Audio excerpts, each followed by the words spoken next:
যেই সমস্ত চোরেরা পালিয়ে গিয়েছেন, এই চোরদের বাড়িতে কিন্তু আমরা সব টয়লেট বানিয়ে দেবো কিন্তু বাংলাদেশে। মাত্র তো 14 মাস হলো, 14 মাসে এত অস্থির হয়ে গেলেন কেন?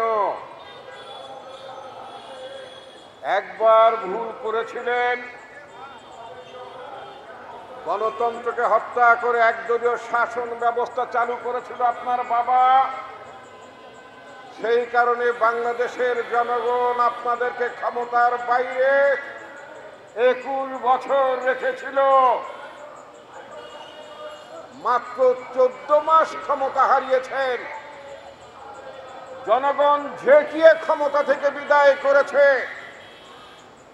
লক্ষ লক্ষ কোটি টাকা বিদেশে পাচার করেছেন। বিদেশে থাকতে তো অসুবিধা হওয়ার কারণ নাই, ওখানে তো স্বর্গসুখেই থাকতে পারেন। বাংলাদেশের জনগণের সম্পদ একের পর এক লুট করেছেন। আপনাদের মন্ত্রীরা কারোর 300, কারোর 350, এক একজনের বাড়িঘর পাওয়ার ঠিকানা আমরা পাচ্ছি।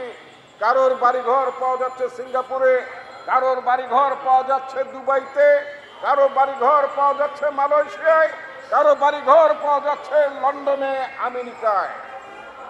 লক্ষ লক্ষ কোটি টাকা পাচার করেছেন, বিলিয়ন বিলিয়ন ডলার লুটপাট করেছেন। বাংলাদেশ ব্যাংকের 8 বিলিয়ন ডলার চুরি করেছেন।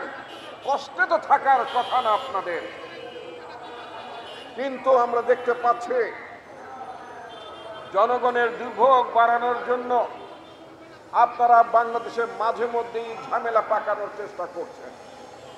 আজকে বিক্ষোভ করছেন জাতিসংঘের সামনে। মনে রাখতে হবে, যেই সমস্ত চোরেরা পালিয়ে গিয়েছেন, এই চোরদের বাড়িতে কিন্তু আমরা সব টয়লেট বানিয়ে দেবো কিন্তু বাংলাদেশে। ওই যে আবু জেহেলের বাড়ি কি আছে, আবু জেহেলের বাড়িতে কি করা হয়েছে? টয়লেট বানানো হয়েছে, পায়খানা বানানো হয়েছে। আওয়ামী লীগের লোকেরা যদি বেশি বাড়াবাড়ি করেন, তাহলে তাদের বাড়ি ঘরে যারা দেশে যারা আছেন, মনে রাখতে হবে তাদের বাড়ি ঘর কিন্তু জনগণ টয়লেট বানিয়ে দেবে। এটা মনে রাখতে হবে। অতএব বুঝে শুনে বিক্ষোভ করবেন। আমেরিকায় নিরাপদে বসে বিক্ষোভ করা অনেক সোজা। বাংলাদেশের মানুষ কিন্তু আপনাদেরকে ছেড়ে দিয়ে কথা বলবে না।